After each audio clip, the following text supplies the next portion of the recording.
Vous écoutez La Bonne Équipe.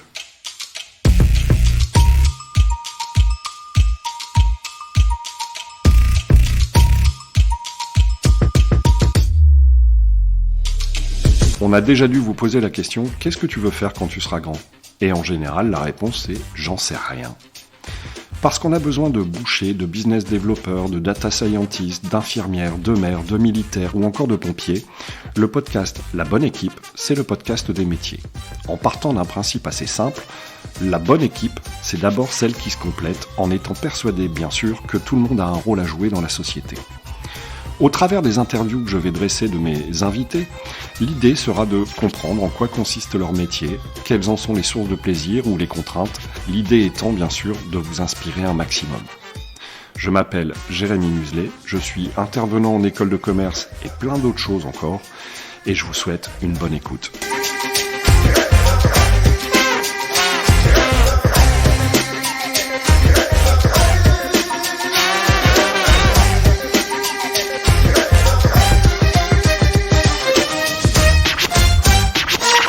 Bon voilà, bienvenue, nouvel épisode cette semaine. Alors bien sûr, ça va dépendre du moment pendant lequel vous allez écouter cet épisode, mais pour vous donner un cadre un peu contextuel, globalement, il fait à peu près -5 dehors. Donc si vous écoutez cet épisode au mois de juin, dites-vous qu'il fait -5, ambiance cheminée au feu de bois. Aujourd'hui, en fait, j'accueille une ancienne étudiante qui s'appelle Cyrine. Alors Cyrine, je suis désolé, je sais pas prononcer ton nom, j'ai jamais réussi. Je crois Cyrine, que ça va pas. Cyrine. Ok, donc Tu l'as bien fait, t'inquiète. ouais, ok, Cyrine. Et alors du coup, ton nom de famille c'est Aïssaoui. Ah oui. Mais en français, c'est Aïssaoui. Aïssaoui. Ok. Mes respects. Donc voilà, j'accueille Cyrine Aïssaoui, Et voilà. qui est une de mes anciennes étudiantes. Cyrine, je vais te laisser te présenter, et puis je vais rebondir derrière, tu te présentes comme tu veux. Ça marche. Du coup, moi, c'est Cyrine. J'ai 25 ans. Je suis du coup une photographe vidéaste marocaine en freelance. Je suis en France, je suis arrivée à Lille. Je suis née à Meknès, j'ai vécu un petit peu à Casablanca et puis je suis arrivée à Lille en 2015. Donc pour mes études et puis entre-temps j'ai pu faire un Erasmus d'1 an aux Pays-Bas. Mais vu que Lille et le Nord me manquaient, je suis revenue pour finir mon master. C'est là où j'ai pu rencontrer Jérémy. Et voilà. Et du coup, là, ça fait bientôt 2 ans que je suis à mon compte à 100% en tant que photographe vidéaste. Ok. Alors, photographe vidéaste, en gros, on va revenir un petit peu après sur ton parcours scolaire, parce que je pense que c'est important aussi de mettre les gens en perspective en se disant qu'est-ce que je peux faire après une école de commerce, etc. Enfin, tu vois le truc, mais ok, donc on comprend que tu fais de la photo, de la vidéo, mais pour qui ? C'est une question assez compliquée. Pour qui ? Déjà, de base, je l'ai toujours fait pour moi. Pour moi-même, parce que ça a un aspect un peu cathartique pour moi, dans le sens où ça a toujours été ma passion. Depuis toute petite, j'ai toujours été fascinée par, de base, la vidéo et le montage vidéo. Et du coup, quand j'avais 10-12 ans, c'est pas très, très sympa, très bien de le dire, mais au Maroc, je craquais toute la suite Adobe, Photoshop, etc. Ah, parce qu'on est capable de faire ça au Maroc. Évidemment. Toi-même, tu sais, Delbrel Leuf. Voilà, c'est ça, c'est exactement ça. Voilà, ouais. Après, mes parents n'avaient pas forcément les moyens de me payer une suite Adobe, mais je faisais ça pour le kiff, il n'y avait rien de professionnel là-dedans.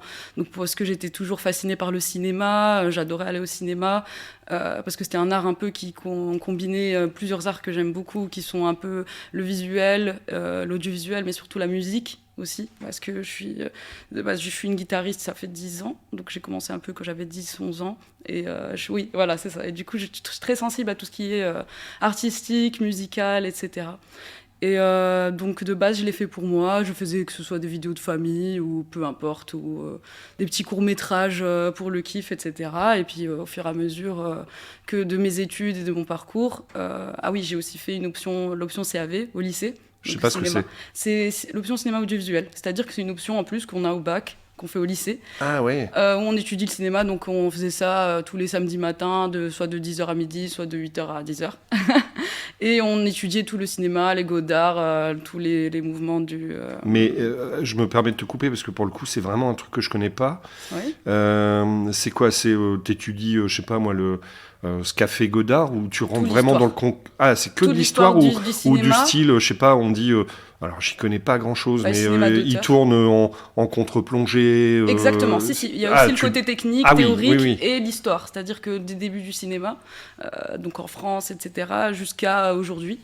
Mais particulièrement par rapport au cinéma au tout début. Et notamment, un des mouvements qui m'a le plus marqué, c'était quand on a étudié les films de la Nouvelle Vague. Et du coup, c'est là où on était amené chaque année à faire en groupe des projets vidéo, des petits courts-métrages, etc., avec un thème qu'on nous donnait, et dont une épreuve du coup au baccalauréat en option, où il fallait faire un court-métrage qu'on devait écrire du synopsis jusqu'à la réalisation.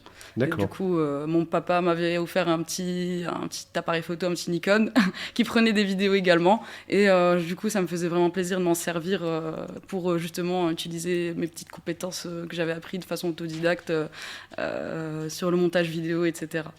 Et tu parles de quelles années à peu près? Quand est-ce que tu as commencé environ, tu saurais dire? Quand j'ai commencé vraiment, c'était en 2012. Et après, ça a été, quand j'ai fait l'option, ça a été plus au lycée, donc c'était entre 2013 jusqu'à 2015.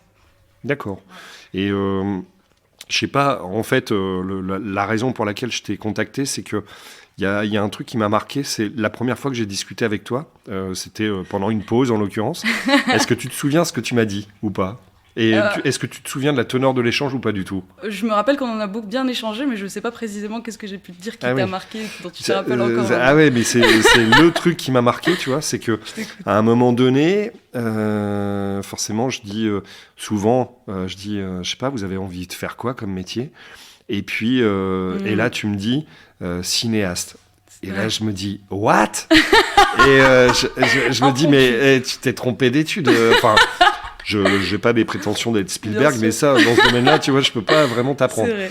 Et mais toi, ce que t'aimes dans le cinéma, c'est quoi? C'est la personne qui est, je dirais, derrière la caméra, le réalisateur, pour faire simple, sachant qu'il y a plein de métiers que je ne connais pas, ou, à contrario, je sais pas, rédiger un scénario, construire une histoire, ou tu vas peut-être me dire les deux, j'en sais rien.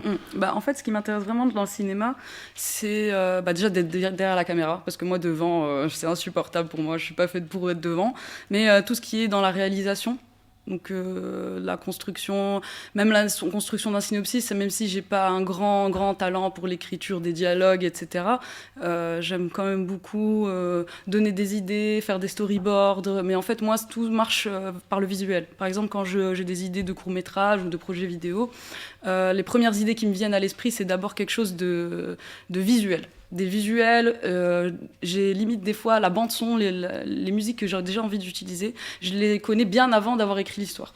Et en fait, c'est un peu ce côté un peu immersif qui m'intéresse et sensible, où je veux faire voyager en fait la personne qui regarde ce que je crée. Et c'est un peu ce côté-là qui m'intéresse vraiment beaucoup. Et voilà, c'est cette partie-là du cinéma qui me plaît vraiment, c'est de faire voyager les gens. Après, être cinéaste, j'avoue que c'est très compliqué d'en vivre, parce que c'est quand même, comme tous les métiers artistiques, c'est beaucoup de contacts, beaucoup de chance, beaucoup de travail. Oh, désolé, le chien m'a déconcentré. Ah oui, oui, parce qu'en fait, on est, pour être transparent avec vous, on est trois dans la pièce. Enfin, il y a effectivement le chien et nous deux. Et le chien, je sais pas, il s'est pris d'affection pour Cyrine, donc fatalement, ça crée des liens et ça perturbe l'audience, mais c'est pas grave. Non, mais alors du coup, je reviens quand même sur ma question initiale.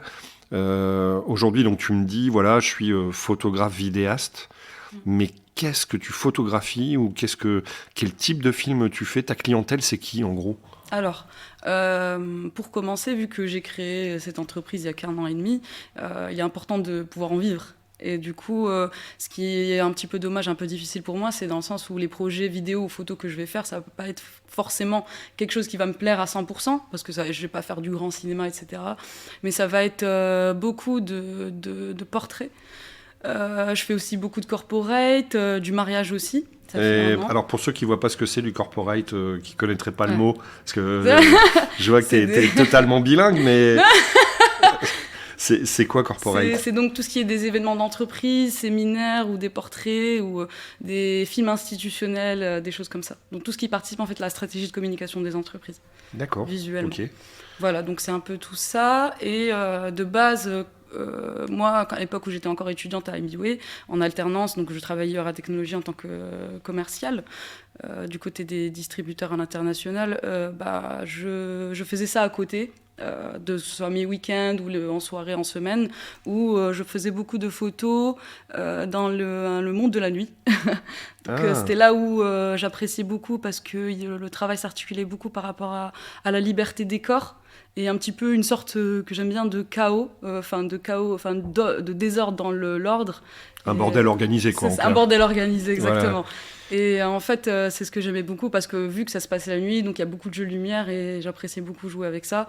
Donc j'avais quelques petites opportunités où je collaborais notamment avec, je ne sais pas si les gens connaissent de Lille, le Magazine Club à l'époque où c'était encore ouvert. Bien sûr, ouais. Voilà, où je passais tous mes vendredis soirs et samedis soirs à prendre des photos là-bas. Et vu que j'étais bien ancrée dans un milieu assez festif, ça me plaisait aussi déjà de base de sortir là-bas. Donc si en plus je pouvais travailler et faire de ma passion quelque chose créer quelque chose de concret avec ma passion et allier les deux, ça me faisait vraiment beaucoup plaisir. Et donc c'est là où vraiment j'ai commencé. Et qu'est-ce qui fait que tu as fait des études en école de commerce du coup?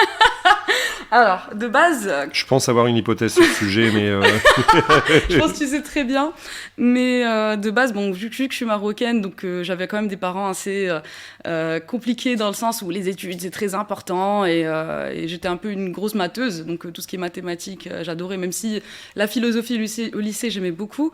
Les maths, c'était quelque chose de très important pour moi. Et puis, au lycée, j'ai pu découvrir en étant en ES, en économie, que l'économie, ça m'intéressait beaucoup. Ça me permettait d'avoir un regard concret et plus économique sur le monde actuel et pas le voir juste par l'actualité, etc., mais le voir vraiment de façon par des théories macro- et microéconomiques où on comprenait vraiment comment fonctionnaient les banques, les pays entre eux, les PIB, etc., les équilibres commerciaux, etc. Ça m'intéressait vraiment beaucoup.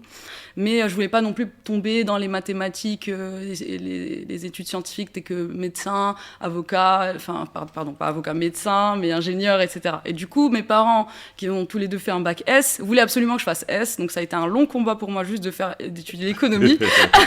Donc je laisse t'imaginer la suite pour les études supérieures. J'imagine bien, ouais. Et du coup, j'ai pu gagner mon pari où j'ai pu réussir à convaincre mes parents de me laisser faire l'économie. Et parce que ça restait quand même quelque chose de mathématique et qui m'intéressait beaucoup. Et après, derrière, une fois que j'ai eu mon baccalauréat, en fait, j'ai voulu continuer dans cette lancée-là parce que je trouvais que tout ce qui était commercial, l'économie, la gestion, tout ce qui était lié à l'entreprise, en fait, c'était un domaine qui m'intéressait beaucoup. J'étais très curieuse par rapport à ça. C'est pour ça que j'ai voulu continuer. Donc, j'étais pas forcée à 100%, mais mes parents... Vivement conseillé. Voilà, vivement conseillé. Parce que sinon, mes parents, je pense pas qu'ils m'auraient laissé partir en France. Ils me seraient laissé partir en France, voilà. Ils voulaient absolument que je reste, surtout ma mère, vu que je suis là, sa première. Ah oui. Je suis l'aînée. Et en plus, une fille, donc encore plus compliqué. Et comment t'as fait pour les convaincre, du coup? Parce que, limite... ça peut être compliqué parfois. Enfin, peut-être que ceux qui nous écoutent comprennent peut-être pas parce que ça paraît une évidence peut-être plus facilement en Europe. Et même aujourd'hui, les temps, ils ont changé. Aussi. Ouais. Mais comment tu fais pour convaincre une famille traditionnelle? Il n'y a pas de jugement de valeur sur le côté traditionnel des choses, mais comment tu arrives à les persuader que tu peux aller en France? Il y a, pour ceux qui ne voient pas la distance, Casablanca, Lille, il y a à peu près 3000 km. Quoi. C'est ça, exactement. Donc, de base... vu que j'ai étudié au lycée Lyoté, c'est là où j'ai eu mon baccalauréat, qui est un système, lycée qui est aussi de la mission française qu'on appelle, et du coup qui dépend de l'académie de Bordeaux, du coup, l'académie des expats. En gros, pour ceux qui comprendraient pas de quoi on parle, quand vous vivez à l'étranger et que vous êtes dans un lycée français, en fait, ça dépend de l'académie de Bordeaux, et donc quand on a fait ce fameux lycée, c'est un baccalauréat franco-marocain, je pense. Exactement, c'est ça. Mais reconnu en France. Exactement. Et donc, ah oui, pour toi, du coup, tu disais c'est la suite logique. Voilà, je me suis dit, vu que mes parents ils ont fait l'effort, parce que mon frère et moi, mon petit frère et moi, on était les seuls à être dans la mission française. Du coup, c'était une idée, un argument pour justement les pousser et leur dire voilà, tu m'as mis dans un lycée français où j'avais à la fois une équivalence marocaine et française, pourquoi pas continuer dans cette lancée-là, sachant que j'ai des facilités, parce que quand on est en un baccalauréat marocain, il faut passer par beaucoup de concours, etc. C'est quand même un accès assez difficile pour aller en France. Je me suis dit là, j'ai la chance de pouvoir partir en France sans passer par ce parcours-là. Et je leur ai dit, faut profiter de cette opportunité. Et moi, je t'avoue que je m'étais un peu lassée du Maroc. Ça faisait 18 ans et je suis née là-bas où je tournais un petit peu autour du pot. Et j'avais besoin de voir de nouvelles choses. J'étais curieuse, en fait, de l'Europe, parce qu'on apprend beaucoup, dans les programmes scolaires, etc., par rapport à l'Europe, mais je voulais le voir de mes propres yeux. C'est pour ça que j'ai essayé de les convaincre en leur disant « Maman, écoute ». Je me rappelle très bien, je dis « Maman, écoute, j'ai pas envie d'être avocat, j'ai pas envie d'être médecin, j'ai pas envie d'être ingénieur. Laisse-moi continuer ça, et puis tu verras, je te promets, tu verras, tu seras pas déçu. » A priori, ça a marché. Je sais pas s'il y a des choses qui t'ont surpris quand t'es arrivé en France. T'es arrivé à Lille direct ou pas ? Ah oui, directement. En fait, Lille, je voulais absolument y aller parce que je voulais aller le plus loin du Maroc quand même. Je voulais pas aller dans le sud de la France. Ouais. Et je voulais avoir quand même une proximité avec des pays internationaux comme le Belgique, l'Allemagne, Pays-Bas, il y a l'Angleterre à côté. Donc j'aimais bien cet aspect international et Lille, c'était la ville parfaite pour moi. D'ailleurs, je suis venue avec ma meilleure amie Ouda. Petit big up.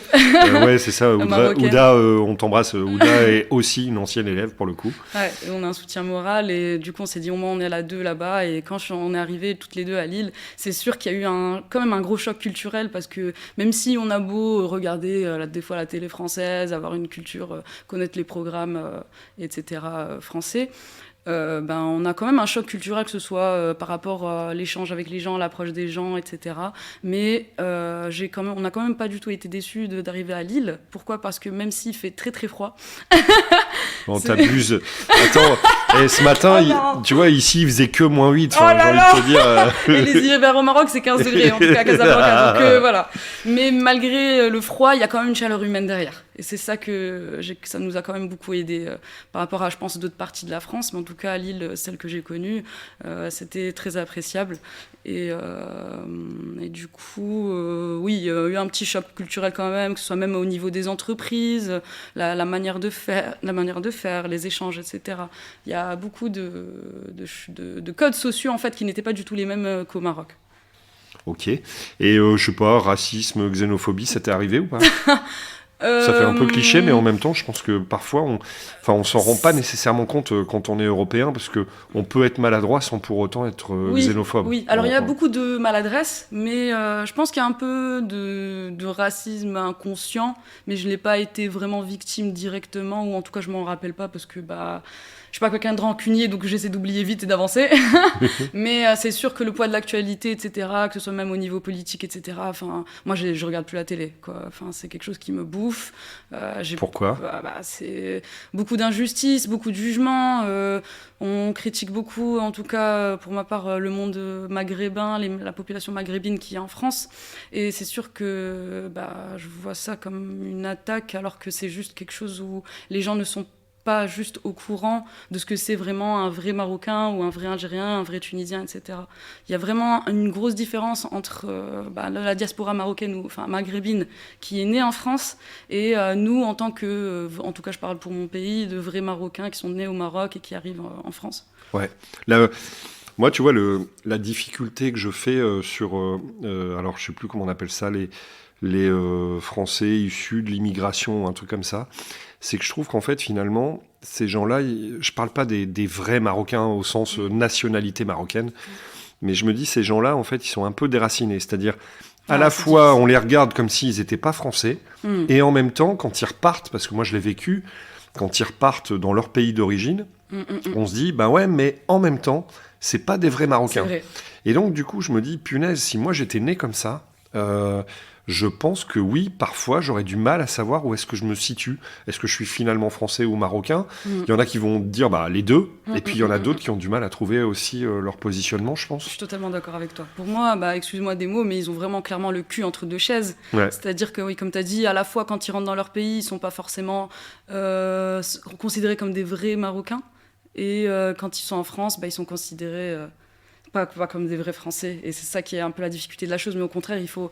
je parle pour eux, je me mets à leur place et je me dis justement il faut profiter, il faut accepter cette différence culturelle et en faire une force, parce que pour moi avoir les deux nationalités c'est quelque chose de très intéressant, très enrichissant tant dans leur parcours, etc. Donc il faut vraiment apprécier ça. Après il y a peut-être une chose que je remarque particulièrement avec les Marocains qui sont nés en France, pas tous évidemment, mais souvent ils vont pas tous forcément parler à 100% la langue, la darija marocaine, donc notre dialecte à 100%, et du coup c'est ça qui cause un petit peu les difficultés quand ils rentrent au Maroc, ou bien des codes sociaux qui sont pas forcément les mêmes, mais ça je vais pas en faire une généralité, c'est quand même quelque chose qui est assez difficile et je le conçois. Ok. Et je sais pas si quel regard portait ta famille. Quand je dis ta famille, c'est pas nécessairement tes parents puisque tu avais dû les convaincre, mais ta famille au sens large, des oncles, des grands-parents, sur le fait de, toi en tant que femme, fille, de partir comme ça super loin de tes bases. Ah oui, ça a été plutôt bien accueilli, dans le sens où il n'y a jamais eu de difficultés ou de jugement par rapport à ça. Parce que dans le sens où la diaspora marocaine elle est très développée, donc on a l'habitude de toujours partir à l'international. Déjà au Maroc, on est quand même des gens qui parlent plusieurs langues. De base, on parle l'arabe, mais surtout le dialecte marocain, mais l'arabe classique on apprend à l'école, le français, de par l'histoire qu'il y a eu avec la France, mais aussi l'anglais qui est quand même la langue internationale et qui est quand même quelque chose de très important. Et puis aussi on a l'espagnol dans le nord du Maroc, qui est aussi très très parlé, voire beaucoup mieux parlé que le français. Donc, et moi ayant aussi de la famille un peu qui est partie à l'international à l'époque, j'ai un oncle du côté de ma mère qui est parti en Italie il y a plus de 20-30 ans, j'ai des oncles du côté de mon père qui sont partis en Belgique, à Bruxelles, j'en ai 3. Donc voilà, dans notre culture, c'est assez normal entre guillemets de devoir bouger, de partir à l'international. C'est comme un chemin où on est un petit peu poussé. Enfin, j'ai pas envie de dire qu'on est un peu poussé à le faire, mais qui est un peu, je sais plus quoi dire. C'est un chemin qui s'inscrit dans une certaine forme de logique. Exactement, c'est okay. ça. C'est pas quelque chose de nouveau, et puis ça a été plutôt bien accueilli, etc. Donc par rapport à ça, même que je sois une femme, ça n'a jamais été une complication dans ma famille. J'ai pas jamais ressenti de misogynie ou quelque chose comme ça. Mais toi, t'as passé le plus clair de ton temps à Casa ou à Meknes? Alors, Meknes, je suis née là-bas, donc c'est plus Casablanca, surtout que c'est les parties où je m'en rappelle le plus. Mais à Meknes, je suis restée jusqu'à primaire, donc je pense le CM1. Ouais. Et puis après, la dernière année de primaire, je l'ai fait à Casablanca jusqu'à mon lycée. Ouais, donc en fait, tu as fait moitié Meknes, moitié Casa pour simplifier le trait, quoi. C'est ça, exactement. Ok, ouais, parce que, alors pour ceux qui connaissent pas, forcément, y a plein de gens qui disent que Casablanca, en fait, c'est pas marocain. Sous-entendu, pourquoi c'est pas marocain? Parce que c'est pas la capitale du pays, la capitale c'est Rabat, mais on a souvent considéré que Casa était la capitale économique, et elle a surtout une particularité, c'est que c'est un brassage que ce soit de religions complètement différentes ou d'origines différentes, à savoir, moi, pour avoir vécu un peu là-bas, je crois qu'à l'époque, on était 20 000 Français, typiquement. Donc 20 000 Français, ça fait quand même un gros village, quoi. Mais à l'inverse, Meknes, c'est le côté Maroc traditionnel. Pour ceux qui ne voient pas sur la carte, c'est pas très loin de Fès. Et il y a d'ailleurs un vin rouge qui est terrible. J'ai oublié, je crois que c'est Sirois, si ma mémoire est bonne. Oui. Mais pour ceux qui ne sauraient pas, il y a de la production de vin au Maroc, mais on s'éloigne un peu du sujet. Le château Roselane. Madame Sicolet. Non, alors je connais pas tout. Mon père a travaillé là-dedans. Ah oui, d'accord. Chez Sniber, donc c'est pour ça. Ok. De base, j'étais œnologue avant. Et tiens, Cyrine, t'as pas une anecdote sur comment t'as démarré la toute première fois, ou dans les toutes premières fois, on va dire? Alors, il y en avait une qui m'a marquée, particulièrement, qui était assez marrante. C'était une fois où j'étais à MBWay, du coup, un vendredi matin, où je devais aller à un cours d'un intervenant. Ça veut dire que t'étais sortie la veille, du coup, non? Exactement. En gros, t'étais sorti, C'est t'avais ça. picolé tout ça ou Non, peut-être un petit peu picolé, mais pas beaucoup parce que je travaillais justement, parce que comme je l'avais dit, je travaillais beaucoup dans la photo de nuit. Et la veille, il y avait un très très gros événement, malheureusement un jeudi soir. D'habitude, c'est très très rare, c'est toujours vendredi ou samedi. Et le jeudi soir, il y avait un grand nom de la scène électronique, etc. Qui c'était, pour ceux qui connaissent, c'est Dr Peacock, qui jouait, qui mixait au Magazine Club. Et moi, il fallait absolument que je passe pour prendre des photos. Et du coup, malheureusement, les soirées là-bas, ça commence 23h minuit, ça se termine jusqu'à 6h du matin, donc j'étais jusqu'à 6h du matin. Et évidemment, vu que je suis bonne élève, j'assume mes responsabilités, j'ai pas dormi et j'avais enchaîné le lendemain, donc vendredi. Bien sûr, j'arrive en retard, donc je devais avoir genre 15 minutes de retard, j'arrive, forcément toutes les places à l'arrière, elles sont déjà prises. Il n'en restait qu'une seule qui était évidemment en face de l'intervenant, juste en face. Du coup, je me suis dit, tant pis, c'est la vie, je me ramène, je me pose, je m'assois sur ma chaise, etc. Et là, c'est plus fort que moi, je m'endors parce que j'ai fait une minute blanche, j'ai fait que travailler, bouger partout, prendre des photos. La fatigue retombe. Et je me suis endormie, et puis tout le long du cours, donc qui durait 2 heures, il me semble, je me suis endormie, et pendant le cours, en fait, l'intervenant commençait à dire, du coup, à mes camarades de classe, qu'est-ce qui lui arrive, Cyrine parce qu'elle dort, là, en fait, elle est juste en face de moi, et tout. Vu qu'ils me connaissaient très bien, les gens de ma classe, ils lui ont expliqué, hier, elle a encore fait des photos, etc., en soirée, voilà. C'est comme ça, il a dit, ah, ok. Il continue son cours, etc. Puis moi, je me réveille juste à la fin, du coup, un sommeil profond. Et là, il vient me parler, il me dit « Cyrine, je dois te parler. » Alors là, je me dis « Pouah, je vais me faire savonner, je l'ai pas respecté. » En plus, j'étais juste en face de lui, on était à 50 cm, limite à 1 mètre l'un de l'autre. Et du coup, je vais le voir, je dis « Oui, oui, qu'est-ce qui se passe ?» Et là, il me dit « Tu fais de la photo ?» Je dis oui, je suis désolée, hier je me suis endormie. Il me dit est-ce que tu fais aussi de la vidéo Je dis oui, ça m'arrive, etc. Il me dit écoute, j'ai un projet pour toi. Et c'est là où j'ai réellement commencé à faire des vidéos dans le domaine un peu corporate. Et là, oui, c'était dans l'entrepreneuriat. En fait, il faisait des sortes de formations de vidéos, des capsules d'une demi-heure où il parlait justement de plusieurs thématiques liées à l'entrepreneuriat, comment monter sa boîte, etc. Et c'est là où ça a commencé une bonne aventure avec lui, où on a fait pas mal de vidéos par la suite. Et c'est juste incroyable, en fait, comme quoi les opportunités peuvent nous tomber dessus au moment où on les attend le moins, parce que en fait j'étais tout simplement en train de dormir devant lui, quoi. Et lui il a pas vu et lui il a clairement pas vu une élève qui s'en fout de lui, mais une élève qui il m'a dit qui est déterminée et qui travaille et essaye de vivre de sa passion tout en étant quand même tout en tenant ses engagements de venir en cours le matin à 9h. Et du coup, c'est ça qui t'a mis le pied à l'étrier. En tout cas, dans la partie corporate. Corporate, exactement, ouais. C'est là où ça m'a mis ma confiance. Ça veut dire que derrière, tu l'as utilisé, je sais pas, pour en vendre par ailleurs. Ah oui, bien sûr, parce que je l'ai mis directement dans mon portfolio, donc pas tout en entier, parce qu'on a fait 50 vidéos de 30 minutes. Ah ouais. Et on a fait aussi des teasers. Et des teasers vidéo, etc. pour sa formation, donc Leaders, pour ceux qui connaissent. Et du coup, oui, j'ai pu utiliser les teasers que j'ai fait pour les mettre qui sont d'ailleurs sur mon site internet, pour pouvoir montrer que je savais monter des vidéos qui pouvaient être autres que de l'after-movie de soirée, etc. Pour ma culture, c'est quoi un after-movie ? Alors un after-movie, en fait, c'est juste une vidéo un peu récap d'une soirée. Ou un événement qui s'est passé, par exemple after-movie d'une cérémonie, after-movie d'un festival, ça va être une vidéo de 2-3 minutes où on va reprendre un petit peu, en mettre en scène avec de la musique, un peu ce qui s'est passé, on peut aussi ajouter quelques interviews si nécessaire, etc. D'accord, c'est l'équivalent du teaser mais après quoi. Voilà, c'est ça, l'after-movie.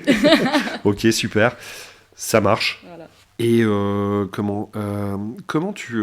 alors, je reviens sur ton métier de photographe, là. Comment tu fais pour trouver des clients ? Parce que, je sais pas, t'as une devanture devant chez toi avec un truc qui clignote en disant Cyrine photographe, comment tu fais ? Alors, ça fonctionne pas du tout comme ça, dans le sens où j'ai pas, ayant créé mon entreprise avec très peu de budget, c'est-à-dire que j'ai pu financer tout mon matériel, à peu près plus de 15 000 € de matériel que j'ai fait pendant que j'étais en alternance, donc j'ai tout utilisé pour pouvoir construire ce rêve un petit peu.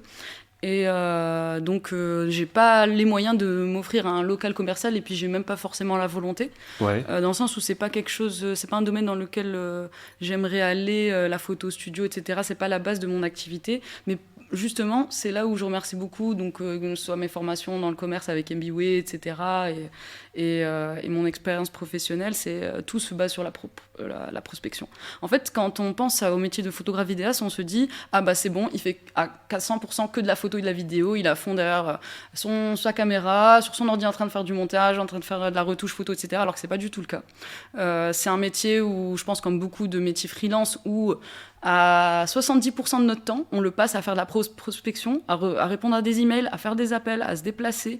Et ça prend énormément de temps. Et ça, je t'avoue que je ne l'imaginais pas tant que ça. Je ne pensais pas que c'était autant de temps à ce point-là. Mais après, c'est un petit peu normal au début. Quand on crée une entreprise, il faut mettre en place des partenariats, trouver des partenaires, que ce soit du B2B ou se faire un nom dans le domaine. Par exemple, moi, je parle du mot de domaine un peu qui me plaît beaucoup. C'est le monde de la nuit, le côté festif, etc. Donc, c'est beaucoup de bouche à oreille, etc.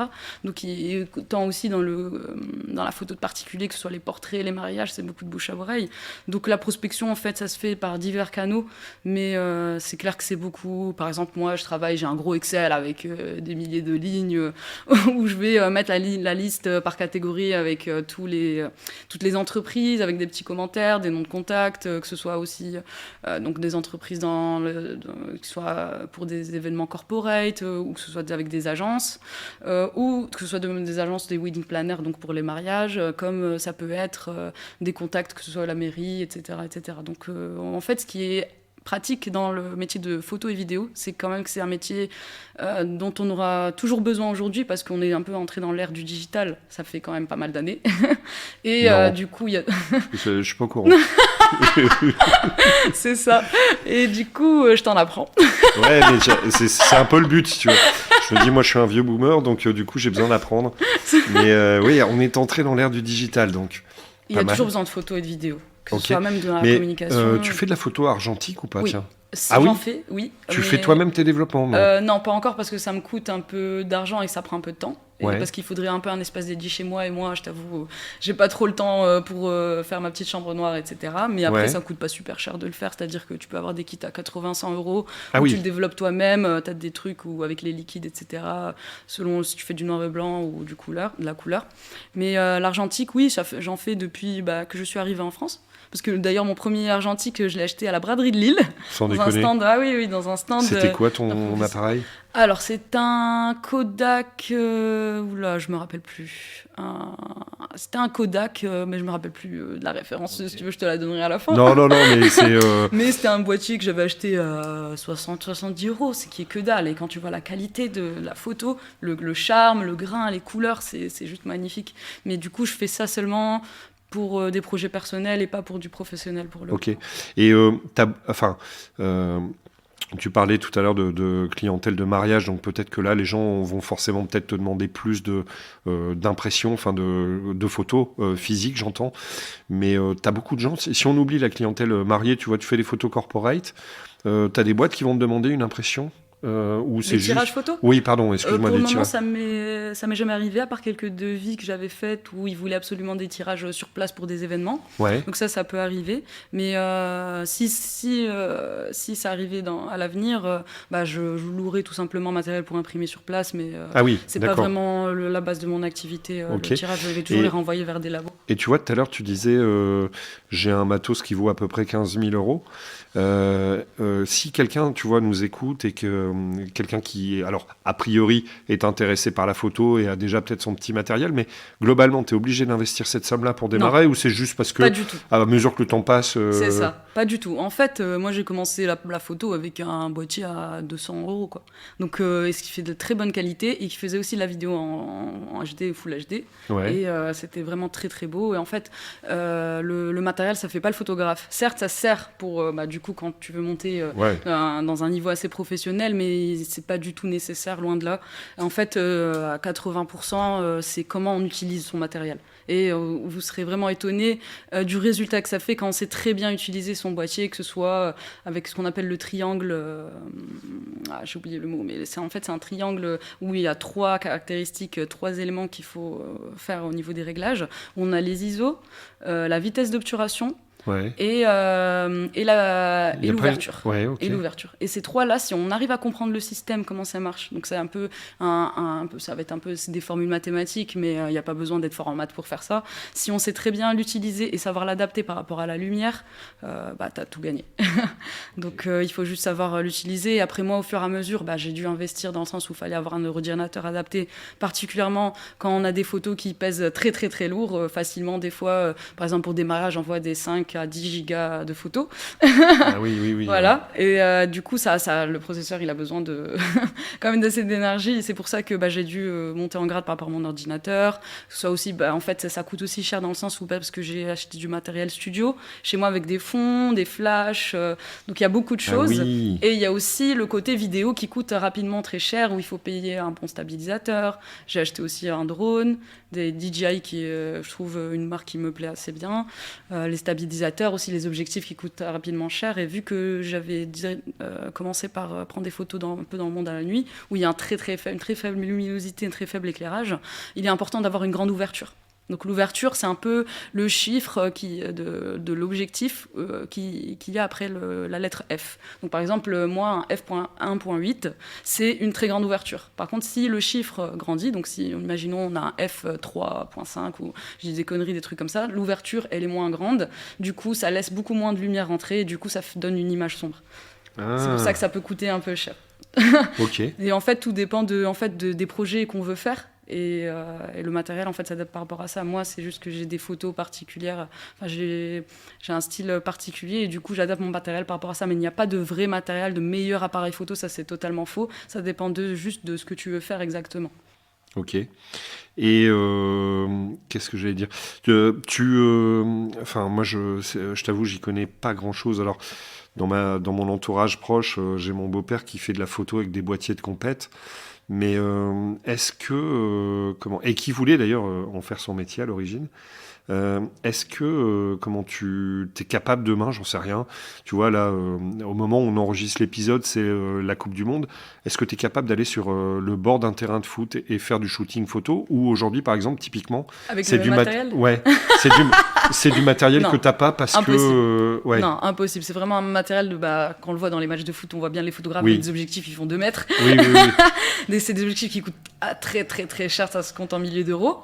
D'accord. Donc c'est pas, je pourrais en faire sur le terrain, mais pas prendre des photos très très rapprochées de façon très nette, parce que la photo sportive, en fait, ça demande une vitesse d'obturation très rapide et un matériel adapté qui peut coûter très très cher. Et du coup, le matériel que j'ai n'est pas forcément adapté pour ça. Mais par contre, des photos de groupe où je suis au milieu du terrain, où les gens posent, etc., ça c'est totalement possible. D'accord, ok. Et comment tu t'as abandonné ton idée de te dire j'ai envie de faire du film? Ah non, jamais de la vie. Ça, je l'ai toujours en tête. C'est pour ça que malheureusement, pour en vivre, il faut forcément faire des projets qui vont pas forcément me plaire à 100%. Mais ça ne m'empêche pas d'utiliser mon temps libre pour faire ce que j'aime véritablement. Du coup, moi, je garde ça en tête. Et pour moi, le cinéma, c'est pas quelque chose où... Enfin, je rêverais d'en vivre, mais pour moi, ce n'est pas un but en soi. J'aimerais juste pouvoir créer des courts-métrages, des longs-métrages à l'avenir, peut-être, disons, dans peut-être 10 ans, 15 ans, j'espère, où je serai fière et je pourrais vraiment faire du cinéma un peu d'auteur, quelque chose d'engagé, parler de problématiques. Un truc chiant, quoi. Ouais, voilà, c'est ça. Moi, j'aime les trucs chiants. tout ce que je kiffe. Mais vraiment, quoi. Ok. Donc, voilà, c'est ça. Mais je garde ça sous la main et ça m'empêche pas de faire des projets perso à côté qui me ramènent pas du tout de sous, mais qui me permettent de travailler justement avec des gens intéressants, qui m'apportent autant que je leur apporte et où on peut créer un truc, quelque chose qui fasse vibrer les gens, qui fasse changer un peu des mentalités du mieux qu'on puisse. Et c'est ça, en fait, pour moi, ma passion un peu pour le cinéma. Donc ça, je le garderai toujours en tête. Ok. Et alors moi, j'y connais rien, mais j'ai déjà vu passer ce genre de trucs sur Internet. Ça t'arrive parfois de te motiver pour je sais pas, un concours de court-métrage ou des choses comme ça? Est-ce que c'est des choses qui Ah oui. t'animent ou... Si, carrément. Mais vu que il faut quand même pas mal d'organisation, parce que pour faire un court métrage, etc., il faut trouver des gens capables qu'ils acceptent déjà de jouer pour toi, de l'écrire, de trouver des lieux. Ça demande aussi un certain investissement des fois parce qu'il faut s'organiser, donc ça prend énormément de temps. Moi, depuis que je suis au lycée, en fait, il y a un rêve que j'ai toujours voulu faire, c'est un petit festival qui est très très réputé, qui est le Nikon Film Festival, qui est quelque chose où chaque année ils proposent un thème et du coup ils font un concours, une compétition de courts-métrages par rapport à ce thème. Donc ça va être des courts-métrages qui sont assez courts, on va pas sur une demi-heure, 1 heure, mais c'est plus il me semble 3 minutes, Ah oui. 5 minutes. Oui, c'est quand même, c'est ça reste quand même super short. court. Et j'aimerais bien un jour pouvoir y participer, ou comme d'autres compétitions, etc. Mais pour le moment, j'ai pas encore pu avoir le temps de m'organiser pour pouvoir faire ça, sachant que vu que j'ai créé mon entreprise, ça fait qu'1 an et demi, Ouais. il faut en vivre. Et donc j'ai mis un peu cette idée-là de côté, mais j'y pense. Et alors du coup, comment tu travailles ta visibilité? Enfin, je m'explique, on a dit tout à l'heure qu'effectivement, tu n'avais pas des shops pour la photo, mais ça veut dire que tu as un site internet, tu es sur les réseaux, je sais pas. Ouais, alors pour la visibilité, ça se passe en plusieurs temps. Déjà, premièrement, il fallait absolument que j'ai un site vitrine, dans le sens où il faut, à chaque fois que je vais démarcher des clients, des prospects, etc., il faut un portfolio. Donc j'ai pu mettre en place, créer au fur et à mesure mon portfolio dans différents domaines, que ce soit le culinaire, ou aussi, oui, j'en avais pas parlé, mais je fais aussi du culinaire, etc., pour la restauration, le corporate, le mariage, les portraits, ou l'événementiel, que ce soit concert, musique, etc. Donc j'ai pu mettre en place un peu tout ça dans mon site internet, où je vais pas forcément vendre ou faire un shop dessus, mais tout simplement mettre de façon brute mon travail, et très simple, pour qu'on ait une idée un peu de mon univers, parce que chaque photographe a son univers, sa signature un peu visuelle, pour que je puisse la présenter de façon la plus simple, pour que les gens comprennent un petit peu mon style de travail, mon univers, etc., pour qu'ils sachent si mon travail les touche ou pas, et s'ils veulent continuer de travailler avec moi. Et ensuite, après, j'ai ma page Instagram sur laquelle je vais mettre du coup des photos que j'aime beaucoup. Mais sur ma page Instagram, ça va plus être visé particulier, c'est-à-dire portrait. Ouais. Et aussi du coup toujours le monde de la nuit, la photo d'événements, concerts, festivals, événements musicaux, etc., que je vais mettre sur mon Instagram. Ok. Et est-ce que tu vends des photos que tu as faites sur des sites comme Adobe Photostock, je crois que ça s'appelle? Ah oui, c'est ça, ouais. Non, pas encore. J'ai pas encore pensé à faire ça, à faire des tirages, etc. Pour le moment, ce que j'ai des projets en cours avec diverses organisations, c'est de faire des expositions photos avec des thèmes en particulier. Alors, excuse-moi, mais quel est l'intérêt? L'intérêt, c'est de pouvoir partager justement mon travail. Donc ça permet aussi d'avoir une visibilité, mais c'est surtout de pouvoir échanger, parce que pour moi, la photographie, c'est un peu une aventure humaine, où on voyage, on prend des photos, on échange avec des gens plus ou moins intéressés. Et c'est surtout ce côté humain que j'aime beaucoup dans l'échange. Donc ça n'a pas une visée forcément de vendre derrière, mais surtout d'échanger avec des personnalités, des humains qui seraient intéressés ou sensibles à mon travail, pour pouvoir promouvoir un petit peu un échange, que ce soit interculturel ou entre photographes, etc. Donc pour moi, c'est juste... Et aussi d'accompagner certains événements. Par exemple, il y a des collectifs qui m'ont proposé de faire une expo photo. D'ailleurs, j'en fais une ce samedi au Palais des Congrès. Donc c'est un événement qui s'appelle New Rave, qui est un collectif avec Mirage Nocturne, qui organise des soirées un petit peu électro, une soirée électro où il y aura beaucoup de boom boom. Donc ça va être beaucoup de techno, hardcore, etc., un petit peu pour ceux qui connaissent. Et à côté, ils font un espace plus intimiste dédié à la photo, avec une exposition liée à la culture de la rave, qui est une grosse culture alternative. Mais ça va, ça me parle, hein. Il y avait déjà des raves dans l'ancien temps. Voilà, exactement. Non, mais c'est t'inquiète. Justement de ça dont on parle. Et puis après, on m'a proposé d'exposer avec d'autres artistes des photos pour pouvoir justement permettre un échange. D'accord. Et alors, j'aime bien passer du coq à l'âne, mais tout à l'heure, tu disais, je passe à peu près 70% de mon temps à prospecter, on va dire, plutôt commercial. Mais est-ce que tu as... Alors, je pense que ça va être très compliqué dans ton métier, mais malgré tout, est-ce que tu as une semaine type ? Est-ce que tu bosses tout le temps ? Comment ça se passe ? Alors, non, mais je suis désolé, je pose la question. Non, mais c'est vrai. Tu vois, si toutefois il y a je sais pas, un jeune ou même un vieux qui veut faire de la photo, on s'en fout de l'âge à la limite. Je sais pas. T'as des points de repère, des rituels, ce qu'il faut savoir, en tout cas moi, dans ma manière de travailler, c'est que je travaille H24. C'est-à-dire que là, ça fait plusieurs mois que je dors 5-6 heures par nuit, mais pas parce que je suis forcément forcée ou désorganisée, mais tout simplement parce que j'aime bien avancer vite et travailler. Surtout moi, j'aime bien travailler de nuit. C'est là où, vu que c'est un métier qui est un peu créatif, et moi, je trouve que je suis beaucoup plus créative le soir. Donc, une journée type, ça va être... par exemple 2-3 jours en semaine, voire 4, où je vais me déplacer, faire des photos par-ci par-là, des quelques rendez-vous d'1 heure, 2 heures, voire 4 heures selon les projets, où je me déplace. Donc soit je vais faire de la captation vidéo ou photo, et des reportages photos. Ça peut être plusieurs samedis où j'ai complètement bloqué, donc de 7h du matin jusqu'à 2-3 heures du soir, pour faire de la photo, de la vidéo de mariage. Et pendant toute la journée, toute la semaine, ça va être rester sur son ordinateur. Donc par exemple le matin, de préférence, je vais faire beaucoup de prospection, échange d'emails, écrire les contrats, les factures, etc. Donc tout ce qui est plutôt administratif, passer des appels, etc. Et puis le soir, l'après-midi, ça va être beaucoup de retouches photos. Ouh, il y a quelqu'un qui te... Ok. Alors là, Cyrine, il va falloir que tu nous développes un peu sur ton métier, parce que j'ai un livreur de colis. Je vous laisse entre de bonnes mains. Allez. Alors, oui, donc comme je disais... Incroyable. Alors, vive le Maroc. Ok, on a perdu contre la France, mais c'est pas grave, on arrive en demi-finale, on représente l'Afrique et le monde arabe. J'espère qu'il va pas entendre ça. Et du coup... ça va être le matin beaucoup de prospection, et l'après-midi ça va être beaucoup de retouches, montage vidéo, etc. Donc ça va être beaucoup de retouches, que ce soit sur la suite Adobe, et voilà, en général c'est ça, matin prospection, après-midi retouches, etc. Et les jours où j'ai des rendez-vous, ça sera captation et photo vidéo, donc c'est à peu près ça ma semaine type. Ok, je suis revenu. Bon, il y a eu un peu d'animation, mais c'est bien, au moins, on est en direct live. Ok. Qu'est-ce que j'allais dire ? Tu parles de la semaine type. Et ouais, la semaine type, ok. Quel regard, c'est vrai qu'on n'en a pas parlé. Alors maintenant, c'est un avion qui passe, vous voyez, c'est quand même énorme. Quel regard porte ton entourage sur ce que tu fais ?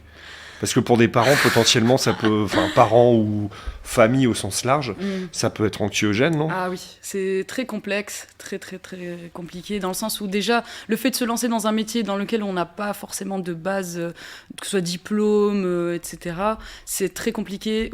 Le fait de créer en fait sa propre entreprise comme ça sur un coup de tête, il y a énormément, je pense tous les entrepreneurs ont ça, un moment ou un autre, et ça peut durer plusieurs années, c'est beaucoup de remises en question. Pourquoi je fais ça ? Est-ce que c'est la bonne voie que j'ai choisie ? Est-ce que je suis pas en train de rentrer dans un mur ? Donc ça, c'est des pensées en fait qui m'arrivent assez souvent, mais faut pas oublier que moi en tant que personne, je peux pas travailler je peux pas faire quelque chose qui ne me plaît pas. Je peux le faire, mais dans un long terme. Pas trop longtemps. Voilà, c'est pas trop longtemps. Voilà, c'est ça. Et alors, ce que je fais. Je me permets de te couper parce que là, tu viens de dire un truc que je trouve intéressant. Enfin, non pas que tu dises des trucs inintéressants depuis le début, mais non, il y a un truc que j'ai trouvé intéressant, c'est que tu dis sur un coup de tête. Ça veut dire quoi ? Ça veut dire qu'un matin, tu t'es levé et que tu as décidé de monter ta boîte comme ça, ou... Alors, parce tu veux que je t'explique vraiment le vrai oui, c'est ça, parce que le truc... Non, mais le truc, c'est quand même que depuis le début, tu me dis... Ouais, en gros, je faisais déjà un petit peu ça quand j'étais étudiante, je résume le truc. Puis là, d'un coup, tu viens de me dire sur un coup de tête. Et donc, du coup, je trouve qu'il y a une forme de paradoxe. Oui, quoi. C'est vrai. C'est vrai que c'est assez paradoxal, mais si tu veux, je t'explique le contexte. Alors, en gros, vu que j'aimais beaucoup tout le domaine un peu économique, commercial, etc., mon but, c'était vraiment, après mes études, de pouvoir trouver un métier qui arrivait à allier et marier à la fois ma passion pour la photo, la créativité, le visuel, la création de contenu visuel et l'aspect commercial, prospection, business développement, etc. Et malheureusement, en fait, quand j'ai fini mon alternance à Euratechnologie chez Click2Buy, j'avais besoin de renouveau parce que ça faisait 2 ans que je travaillais là-bas, et du coup, il fallait que je trouve un nouveau métier. Étant du coup étrangère, donc de nationalité marocaine. Une fois qu'on a, une fois que j'ai fini mes études, donc j'avais une carte séjour étudiante, il fallait passer à une nouvelle carte séjour qui est carte séjour soit salarié, soit entrepreneur. Et du coup, ce qui est sympa en France, c'est qu'il te laisse une carte séjour d'1 an après la carte séjour d'études pour pouvoir avoir le temps d'1 an après ses études quand même de trouver un travail ou créer une entreprise. Donc pendant cette année, j'ai pu essayer de chercher un métier qui me convenait, qui répondait également à des conditions. Donc là, je rentre un peu dans de la politique, mais c'est un peu vraiment la réalité des choses. C'est qu'il fallait absolument que je trouve, pour avoir mes papiers en France et avoir une carte séjour salarié, il fallait remplir plusieurs conditions pour la préfecture en France, c'est-à-dire qu'il fallait absolument que j'ai un CDI. Donc tout autre contrat, ça ne marchait pas, en tout cas de toutes les recherches que j'ai fait. Peut-être que ça a changé maintenant, mais je pense pas. Il fallait absolument que je gagne à peu près 2300, 2400 brut par mois. Brut. Sinon, en dessous, ils n'acceptaient pas en fait, le contrat et du coup, je ne pouvais pas avoir ma carte séjour salarié. Putain, c'est ça. Ouais. Et il fallait que ce soit absolument en rapport avec mes études. aussi. Donc c'était un peu fermé à le domaine commercial, peut-être même marketing, je pense que je pouvais jouer dessus. Mais par exemple, si, imaginons, au Maroc, j'avais fait des stages de mécanique et que j'avais trouvé un CDI qui me payait, je sais pas, 3000 € chez un garagiste en France, je pouvais pas le faire parce que c'est pas en rapport avec mes études. Et voilà, et beaucoup d'autres complications, c'est-à-dire que l'employeur aussi, il fallait qu'il paye 50 ou 55%, je me rappelle plus, de mon salaire brut à la préfecture pour que j'aie mes papiers. Et du coup, ça a compliqué encore plus la chose en période de Covid, où tout le monde cherchait du travail, etc. Donc même si l'employeur aimait beaucoup mon profil, si j'étais en guillemets en finale avec un Français, avec un profil qui est très très très similaire, forcément, je comprends l'employeur qui choisisse plutôt le Français plutôt que moi, parce qu'il a quand même des frais, des procédures à faire pour m'engager en fait. Donc il faut vraiment qu'il me veuille vraiment et qu'il ait les moyens. Et je comprends que c'est un peu compliqué pour les entreprises de sortir comme ça 1000 balles pour me prendre.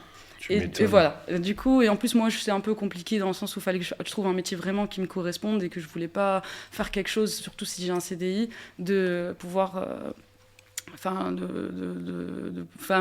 si je prends un CDI, je m'engage à quelque chose. Donc je vais pas prendre un CDI pour avoir le papier et après quitter. Ouais, pas un CDI alimentaire, entre guillemets, quoi. Ouais, voilà. Mais en même temps, tu vois, je me dis... alors forcément, toi, tu as encore plus de contraintes que monsieur et madame tout le monde, on va dire, au regard de ton histoire, mais... punaise, quand tu fais un taf que t'aimes pas, mais vas-y, arrête. Moi, je vois avec mes étudiants, ils râlent en disant... j'en ai marre de l'école, je dis mais il n'y a personne qui vous oblige quoi. À un moment donné, exactement. Vas-y, vis ta vie, fais-toi plaisir. Fais ce qui te fait plaisir et fais ce que tu veux, ce que tu le sens, suis ton instinct, même s'il faut quand même avoir une part de raison dans ce qu'on fait. Et du coup, là où j'ai été un petit peu fait sur un coup de tête, c'est que vu que j'avais le droit à 2 ans de chômage, vu que j'avais fait mon alternance avant, je me suis dit, bon, au bout de plusieurs mois, ma carte séjour allait bientôt finir, c'est pas renouvelable, il fallait que je fasse quelque chose. Donc vu que j'avais pas trouvé de CDI, il fallait absolument que je crée une entreprise, c'était la seule voie de secours, issue de secours que j'avais, et vu que j'avais déjà tout le matériel et que je faisais ça à côté, je me suis dit, Cyrine, lance-toi, c'est le moment, prends les risques, vas-y. Comment question un peu provoque, mais tu pourrais pas faire le même type de métier au Maroc ? Ah si, totalement, mais après je vous avoue je t'avoue, et je vous avoue vous ceux qui écoutez. Après tu peux me voyer si ça te fait plaisir, mais je me dis c'est un peu ballot quoi. Mais j'ai oublié ce que je voulais dire. Je vous avoue, en gros, la question c'était de savoir si tu peux faire le même boulot au Maroc. Alors le truc c'est que faut savoir que le SMIC au Maroc c'est quand même à peu près à 250 €. Donc, ce qui est un peu assez limité, et aussi le regard par rapport à... Aujourd'hui, ça l'est beaucoup moins.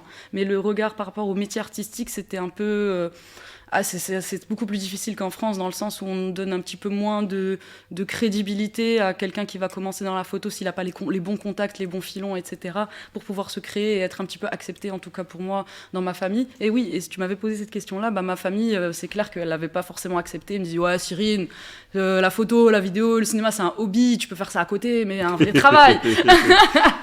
Un vrai travail. Un vrai travail, Alors que, non, mais blague à part, moi, évidemment, je travaille pas l'image, mais monter un épisode, en soi, c'est quand même du rend pas boulot, compte quoi. du travail. Et c'est sûr que quand on est derrière l'écran à mater une vidéo ou à regarder une photo, je sais pas, toi, tu retouches avec Photoshop de temps en temps? Ça m'arrive, mais ouais. moi j'aime bien avoir une photo un peu plus proche de la réalité. Après, il y a des photographes qui le font, et j'aime Ouais. beaucoup, mais moi c'est pas un petit peu ma petite Mais en touche. même temps, j'ai envie de te dire, tu vois, là, par exemple, dans l'épisode, c'était pas prévu qu'il y ait un livreur de colis qui déboule, que mon chien aboie, qu'il y ait un avion qui passe. C'est ça. Enfin, tu vois, t'as toujours des trucs qui sont pas prévus. Bien sûr, ça Et c'est clair. je sais pas, tu fais une photo de mariée, puis d'un coup, il y a un truc, je sais pas moi, un oiseau qui vient dans le champ, et que ça va pas le faire.